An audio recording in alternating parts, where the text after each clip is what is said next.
conquerors approach and the danger is high. You have to come together as paladins and work as a team, and you have to be ready to be part of the universe's most legendary defender. Then, when the universe needs you, you can form the mighty Voltron.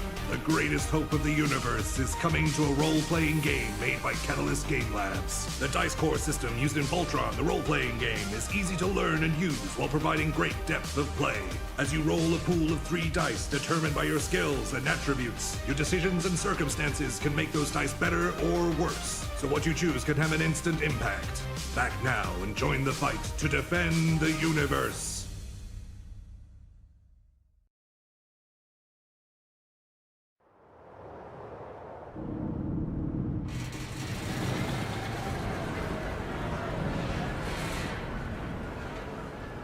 There are 3 constants: cold, work, and the moan. The first is an ever-present danger. The second is our best weapon to fight it. And the third is proof our weapon is working. That the tools we have built to preserve us from the ice and snow are keeping them at bay. The world we knew ended 10 years ago. The great frost descended and the cold never relented. There are no more seasons. No more warmth. Things we took for granted in our old life, food, trees, comfort, are difficult to come by. It is a hard life, but it's the only one we have. We go forward, day after day, driven by the same words that spurred us on since we migrated north. The city must survive. Frostpunk, the award-winning video game from 11-Bit Studios, is becoming a tabletop role-playing game from Catalyst Game Labs, longtime publisher of Shadowrun and BattleTech. This society-building game pushes players to consider what they will do to preserve the fragile cities that they have built. Take on a variety of roles, from medic to engineer to hunter to explorer and more. See what you can do to build a society, confront crises, and overcome dangers of the continual cold. The choices you will face will not be easy, but they cannot be avoided. What will you prioritize?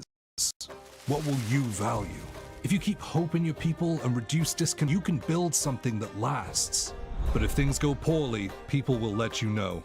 You could find society crumbling around you and perhaps be into the cold with no hope of return to warmth. Using the new Dice Core role-playing system, the Frostpunk role-playing game offers an easy-to-learn, fast-moving system that puts your character's decision at the center of any session, and allows you to try and build and maintain a city that somehow manages to hold people together. Back now for your chance to play an entirely new kind of RPG.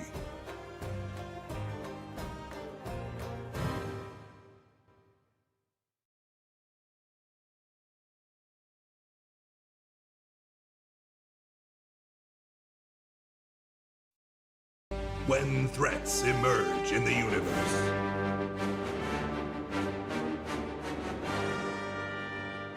When the galaxy needs your help.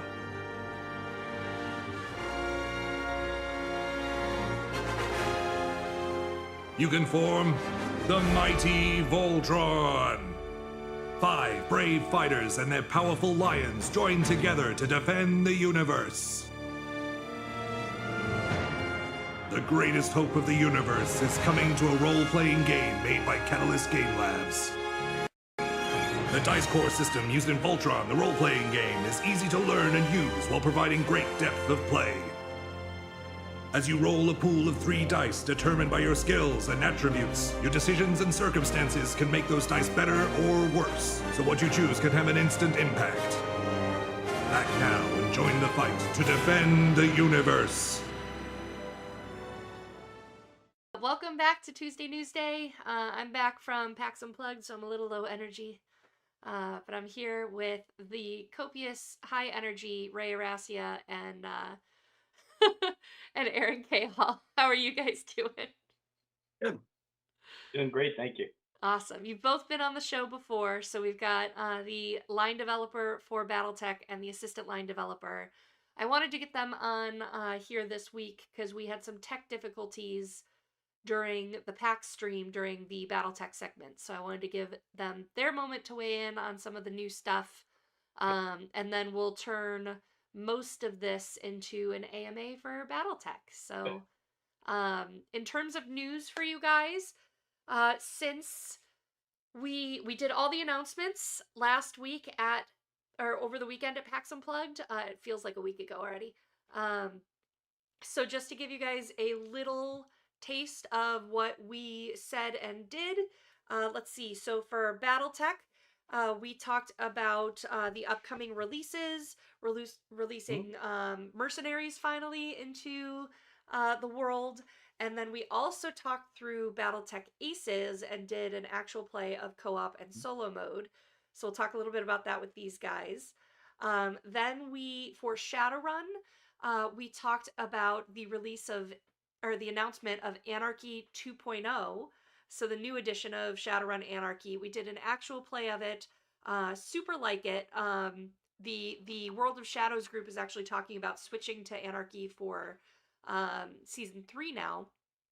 And the two big differences for our Shadowrun fans out there, since we're going to focus mostly on BattleTech today. One is that your dice pool, you can split out any number of dice you want for a different colored dice. And those are your risk dice. So every hit, 5s and 6s, count as 2 hits instead of 1, which is great, but all of your 1s count as individual glitches. So 1-1 is a minor glitch, 2 1s is a critical glitch, and 3 1s is disastrous. Now you do have shadow amps and stuff that can help offset those glitches, but it's basically adding gambling into Shadowrun. And then the other big difference is that we are adding advantage and disadvantage. So advantage means that 4s, 5s, and 6s count as hits, and disadvantage means that only 6s count as hits. So those are the two big differences, biggest differences in Shadowrun Anarchy 2.0. So yeah. So that's the news on Shadowrun, other than some book releases for next year. For RPG Division, we talked about the Voltron Kickstarter, which is live right now on Kickstarter, so you can follow the link in BackerKit mods. If you don't mind putting that in the chat, that would be great. Then we've got Frostpunk should be coming early next year is our final hope.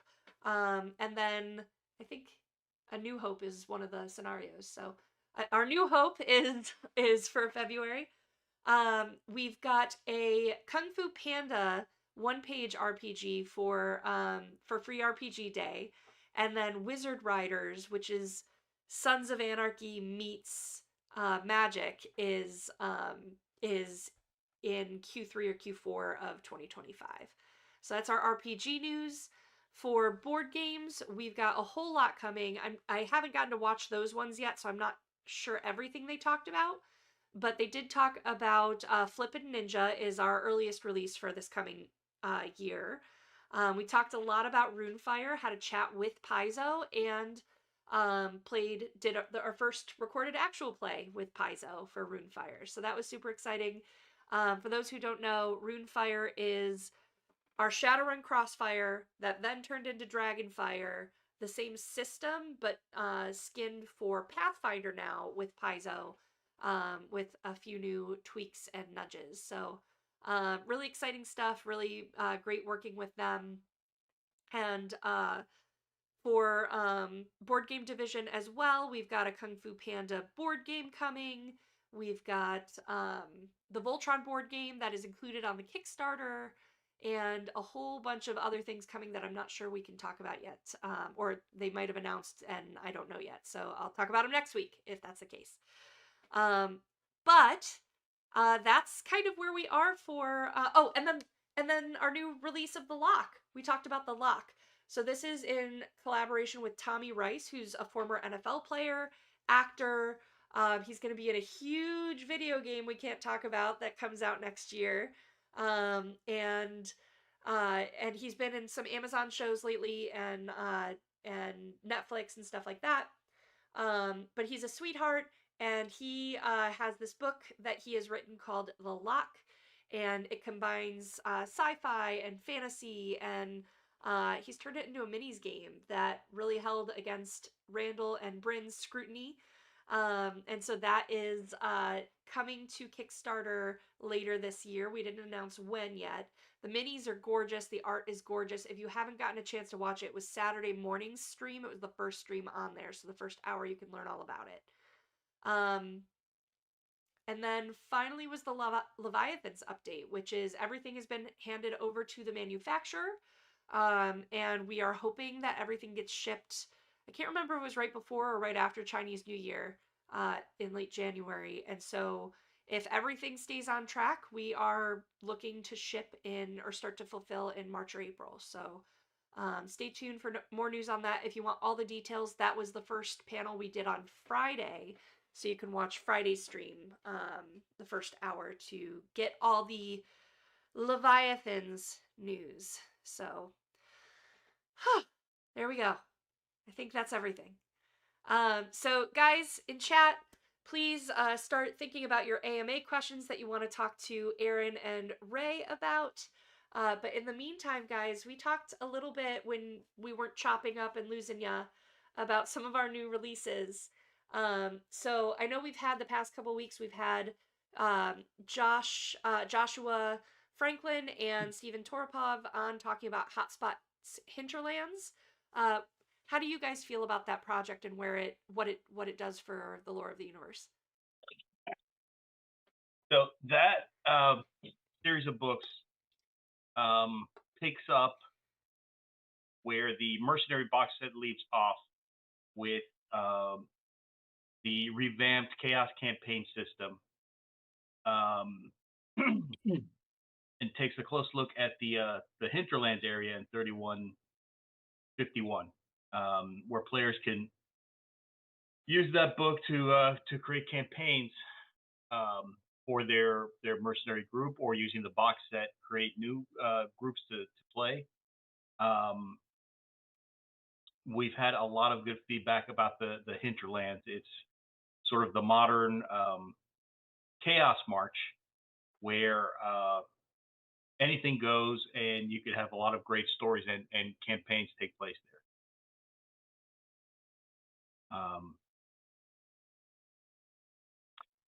Following on that released this month or the tail end of last month, I believe. That End of last month, like yeah. Black Friday, Yeah. or somewhere around there.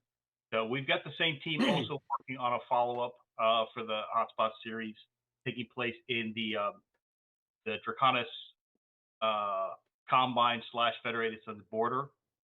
And so we're taking a look at that area in the aftermath of the Federated Sons taking back the Dragon's Tongue and their capital system. Awesome. What Aaron. book is that? Yeah, Hotspot's Hotspot's Draconis Reach. Ooh. runs Reach. Yeah. Do we know when we're expecting that? Is that 2025? Correct. Cool. Awesome. Okay.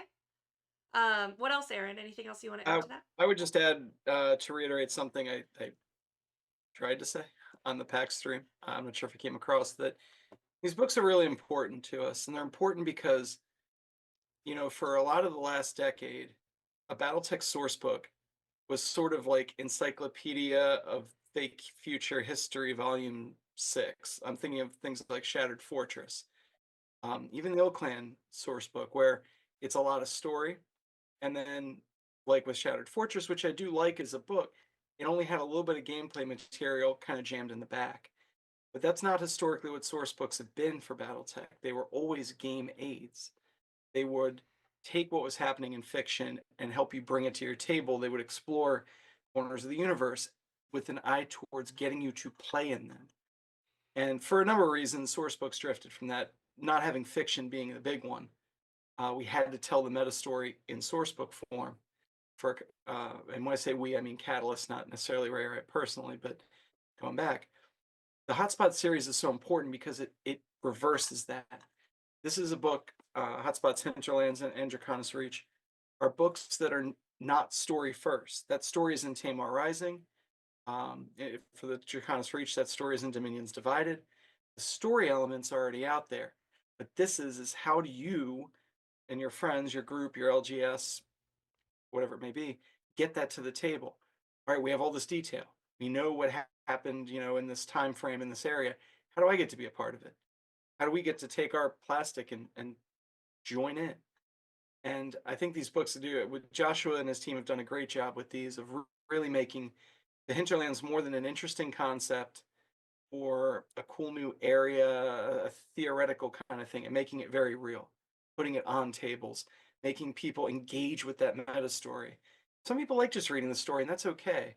But fundamentally, the story is played out on the table. It's a tabletop war game, right? So while that sounds obvious, these books are really a big realignment back into that kind of product.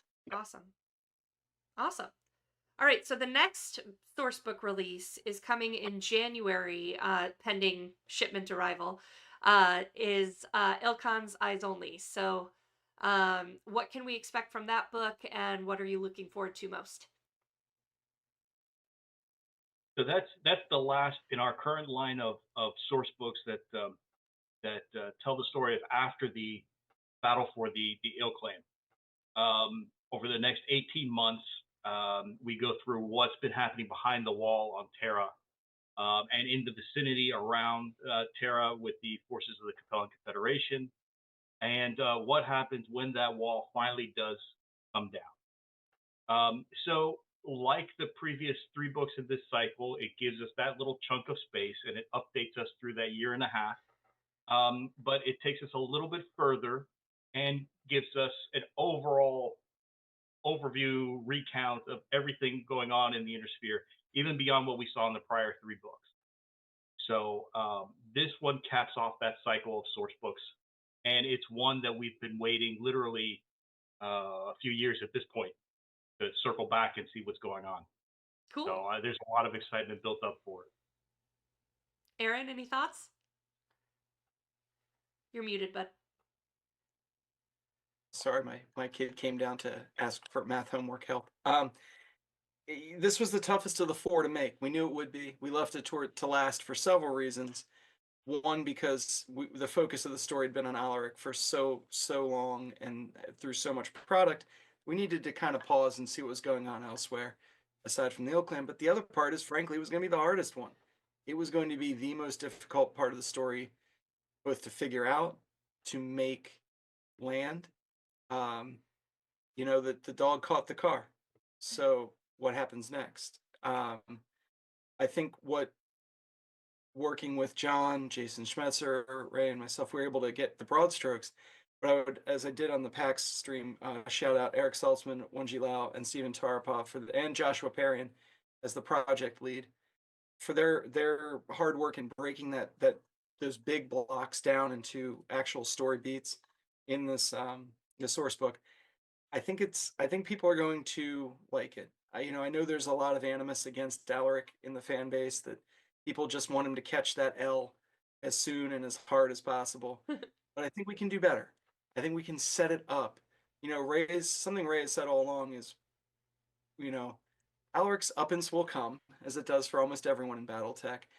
But we want to put the work in to bring that character so full circle that you almost feel bad for him when it comes. That will have built that character into a favorite. And it starts here. It's not that we're trying to force any particular thing, but we want the consequences of all that's come before to play out, and to play out in ways that feel real, that feel earned, that and again create great gameplay, that create potential. It's a universe of conflict that create chances for you to put some of those battles on the table. Awesome. So you mentioned the next Hotspots book. Are there any other source books that you are allowed to talk about that are coming in 2025?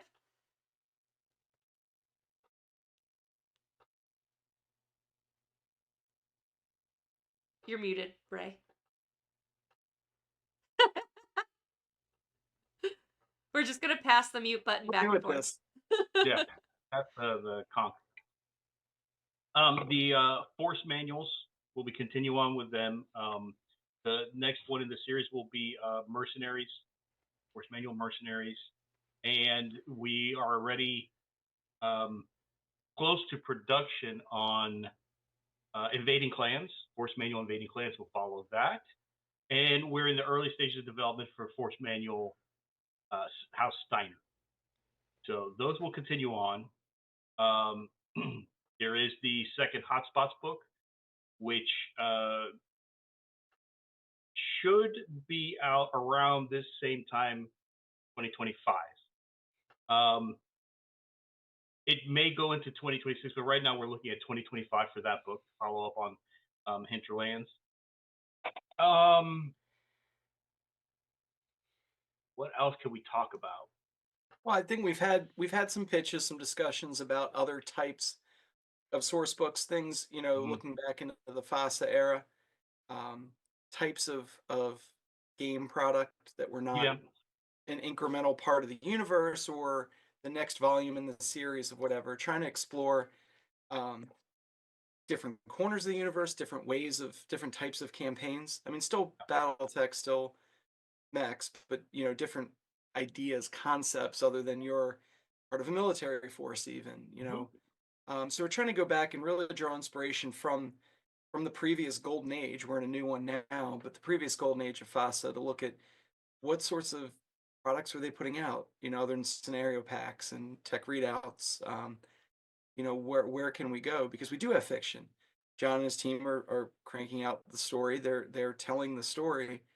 So now that we're sort of liberated from having to do that, as the sole focus of game side product, what can we do? What else is possible? What do people want? What makes the game the most playable version of itself? Cool. Right. And that's how we're approaching developing new products. But it also is a genuine question. What would people like to see to aid them play the game? So we are, other than what we've discussed, we're slowing down on plot source books for the moment, while the fiction expands that space that we've created.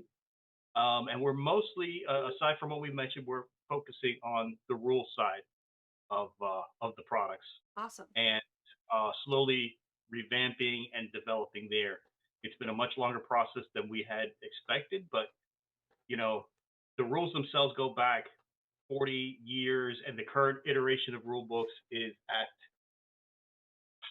16. Right. I was thinking 17, or the point is it's getting close to 20 06 years. was the first Total Warfare printing, first Fan Pro. So you're 16, almost 17. We're in the process of reviewing and revamping that line for the foreseeable future. Cool. Okay. So aside from source books and aside from fiction, what about the force packs that are coming? What are you looking forward to most that isn't? I know we had so much as part of the Mercenaries campaign that was coming out, so like I feel like there's just little spots here and there of new force packs, but what can you tell us?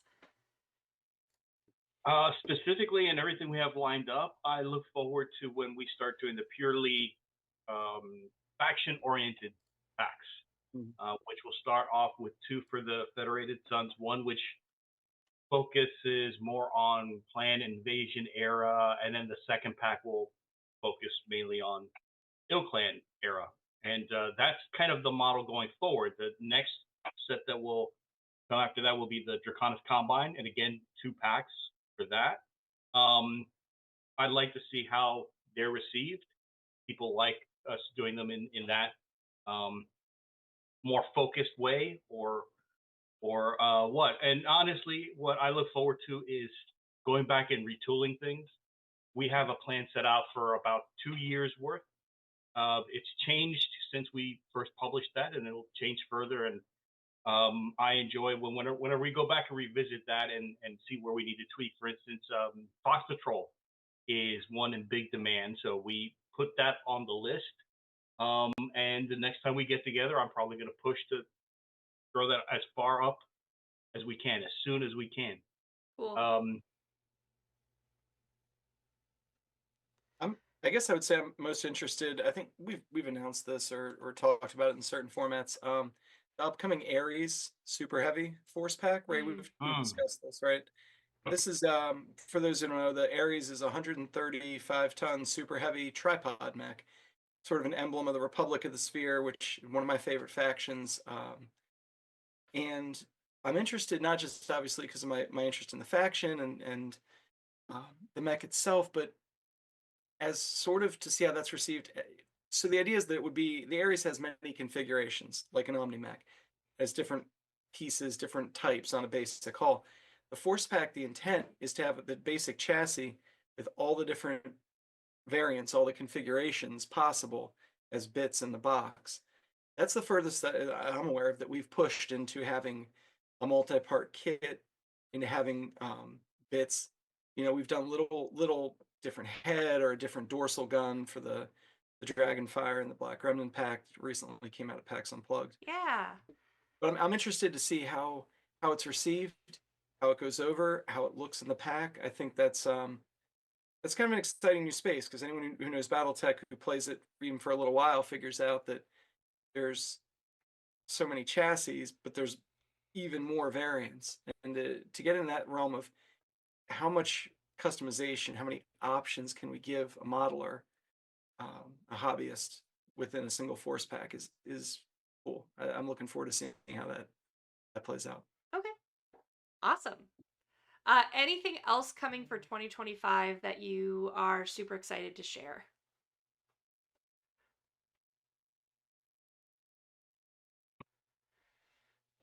Um, the rules, right, I already hit on that. I think the work that Keith Hahn is doing is, you know, Yeah, there's what we do. yeah. I suppose the two sides to that answer for me would be watching everything from the Kickstarter campaign finally hitting the stores and finally getting it to wide release. And on the other hand, a lot of the things that we're working on that nobody will see next year until the year after or even later. I'm really excited to get into some of the work that we have in store for us. It's not anything I could really describe or get into, but that's the kind of delays we face with the products that we make. Um, so on the one side, making the new stuff, on the other side, seeing it finally get out there after all this time.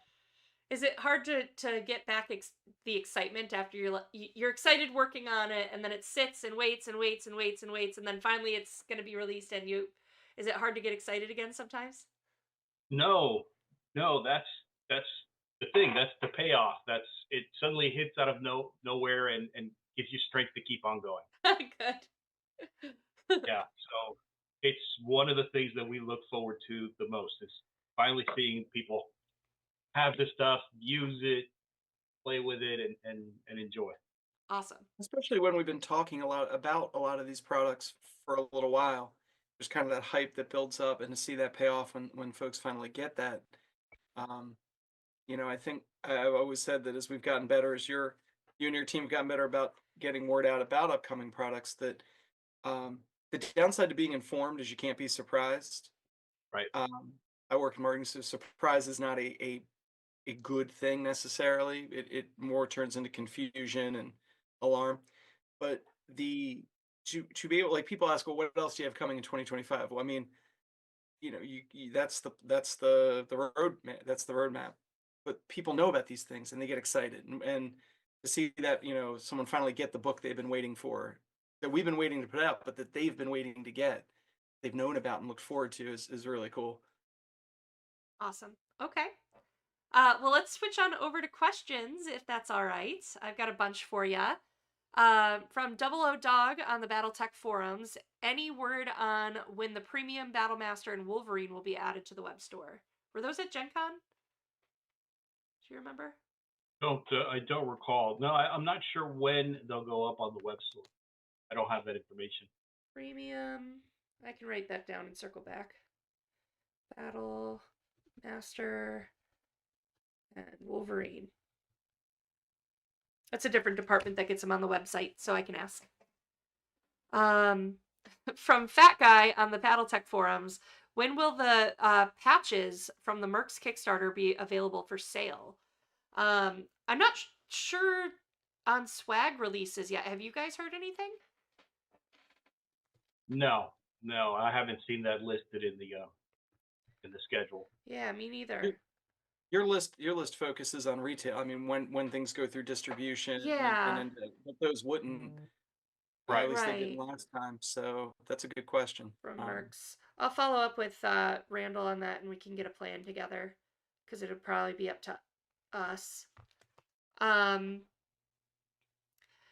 is there any update on EU Kickstarter fulfillment?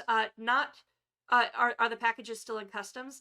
I haven't heard. I usually follow up with QML on Mondays and with yesterday's travel day back from PAX. I haven't gotten to send them an email and follow up yet. But we will, still work to get a backer update out this week. It's just a little more delayed than we're usually able to get. But I don't know what the update is until I talk to QML. So stay tuned. Mahi Mahi asks, if we can't get awesome warship battles and scenarios in Ilclan, can we get some in SL, SW, CW, JHD eras? Tactics of Desperation scenarios were amazing, and I'd love more of them. Well, I mean, Ilkhan's Eyes only has some aerospace and warship action. If you're asking about scenarios in terms of like written out scenarios, I don't know that we've Right. I'm done not entirely all- sure what the question is. Can we get warship Just- battles and scenarios for any of the other eras besides Ilclan? Yeah, they're asking for like so battles in terms of stuff in the story that you'll see in the upcoming source book in Ilkhan Says only.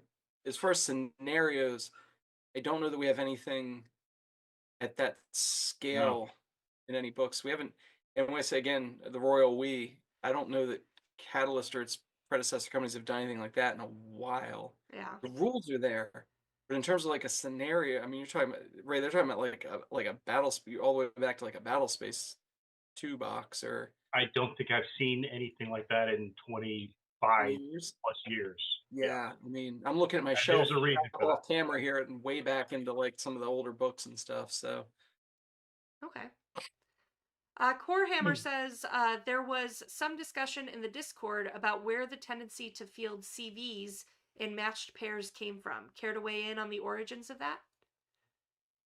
why are mechs and lances of 4? I mean, these are like question. Yeah. Find dear Jordan Weissman. Right. Really, I mean, it's It's been right. It's something that goes back. So it's way before our times. There's a lot of military tradition that goes into the roots of all that. Why are they called lances? Why is it made up of 4? When you get into the divisions, brigades, all that stuff, there's tradition behind it, but I don't know any of it. It was before our time, and their guess is as good as ours, honestly. Cool. Core says, fair enough. Beware the Quimans asks, can we have Flare LRMs back? No. I love when Ray just gives blatant responses. how will you tell people where you are? That's amazing. Just make them legal on the 4th only. Only on the 4th. Needful Things asks, can we get 1 or 2 light mech focused packs to flesh out our armies? They're supposed to be the most common, but it feels like my Forcepack collection is heavy and assault loaded. Yeah, it's one of the things we seriously discussed, and it exists as a note on our master list, is to do a bug company. Instead of a force pack, we would have a company box of 12, and it would probably be made up of 3 or 4 of the most common bug mechs like Locust, Wasp, Stinger, Cicada or Valkyrie? yeah. Valk's usually the one that goes with it in that bracket, but it's not a bug, I know. Right. It's when you get to the fourth slot that there's a lot of contenders, but something like that, 3 or 4, just repeated in that box. But it's not on the schedule. It exists to the point of at least being a note to revisit. Okay. Lorcan Nagel asks, any update on the Brush Wars PDF? Boy, my slash Eric Saltzman slash Johannes Heidler's baby, 3 men and a baby. We have plans. The problem is the layout pipeline. That requires layout assets that we just don't have. The idea, for those who don't know, Brush Wars was a series of 2 source books, separated by like 10 years, and the idea had been to do installments of 3 in a season and release it as 3 PDFs and then a collected edition. And Eric and Johannes, I handed development of that over, and it actually came out of an old pitch, 12-year-old pitch from back in the Herb days of Line Developer that we retrofitted into this thing. But we need layout right now. 100 and more than 100% of our layout ability is claimed by either BattleTech projects or other Catalyst projects. So, and I would even put, like, it's neck and neck between that and print on demand as to which we would do first. If we suddenly, if 2 layout people fell from the sky, 1 on each, great. But if we only got 1, Brush Wars is close to my heart. I have one of the drafts. It was the first thing I ever wrote for BattleTech back in 2013 about the St. Ives War. I want to see it more than anyone. I name dropped one of my nephews in that, who was a baby at the time, and he is now in 8th grade. Oh, wow. So when we talk about long gestating stuff, no, I know it's close to my heart. It's never far from my mind, but I can't, we can't. Sorry, Ilkhan's Eyes Only is going to be delayed 6 months while we do a PDF to POD project. Like, that's never a debate I'll win. Not with Ray, not with Randall, certainly not with Lauren. So Okay.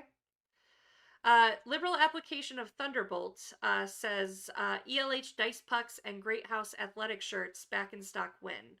I'm not sure about the dice pucks, but I know that we're waiting on a t-shirt order to kind of go through around the end of the year, the beginning of the year. So that should be soon. I'm not sure if ELH is on that list or not. But and then I know that there's dice pucks that are coming to us from QML when Kickstarter is finished fulfilling.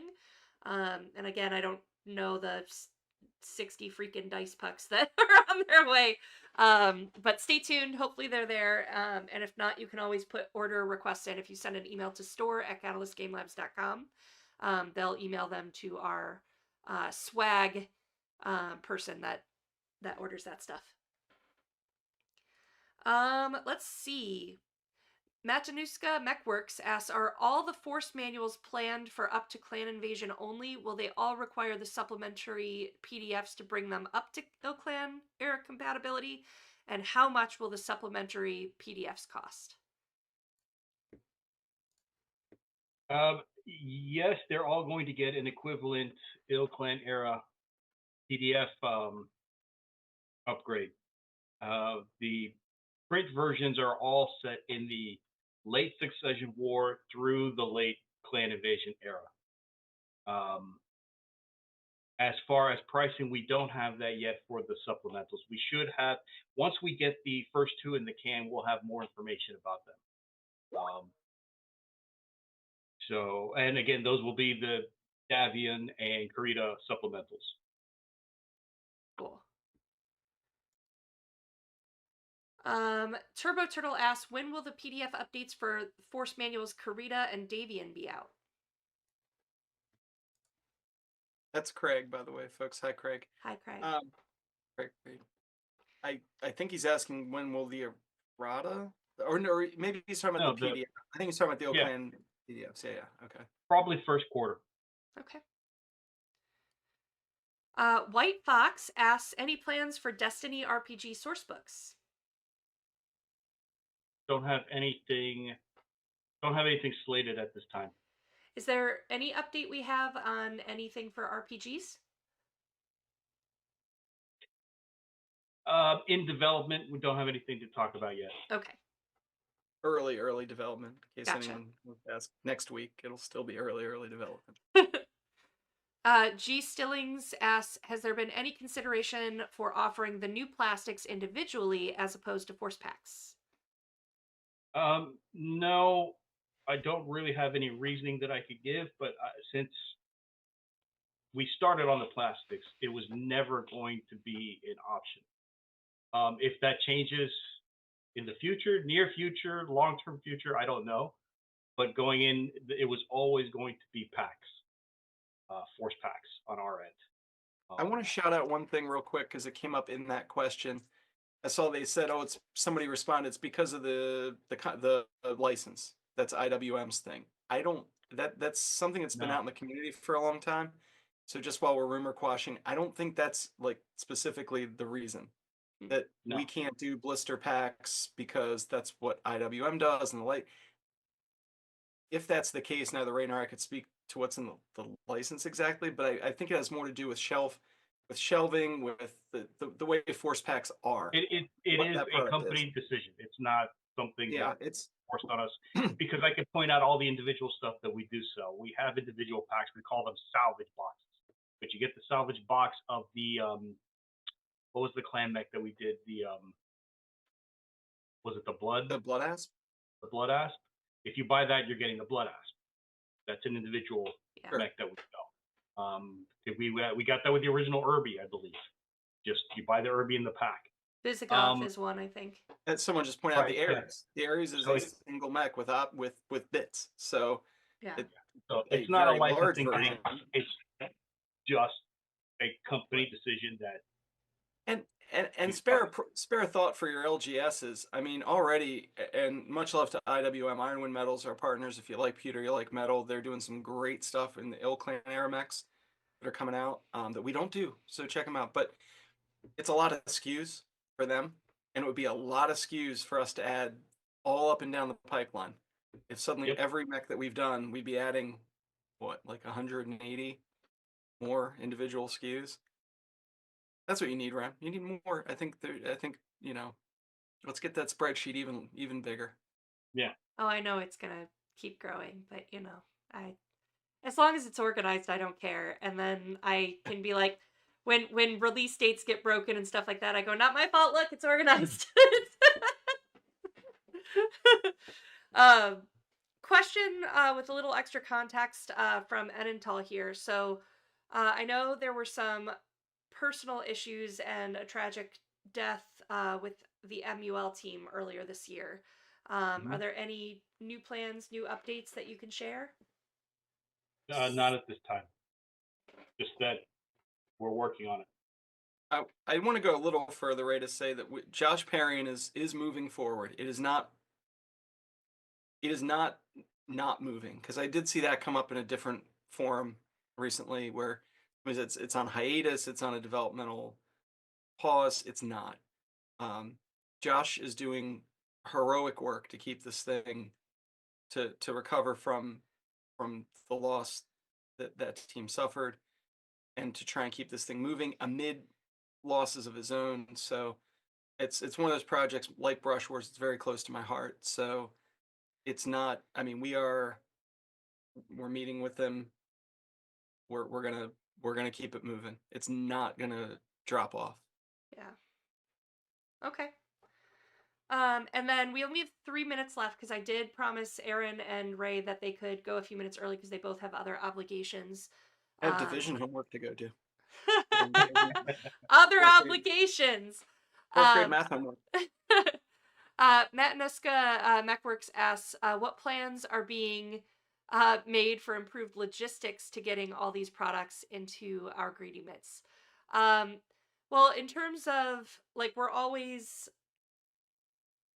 There's things in progress. There's still, conversations happening with international hubs. There's a new website that's being worked on that's coming that will allow us more ability than we currently have to do things like affiliate programs and things like that.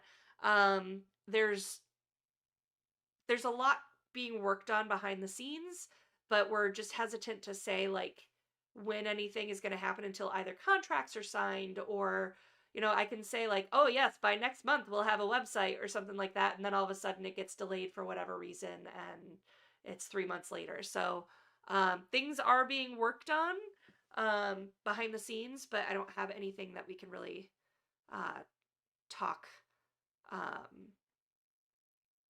about this. I'm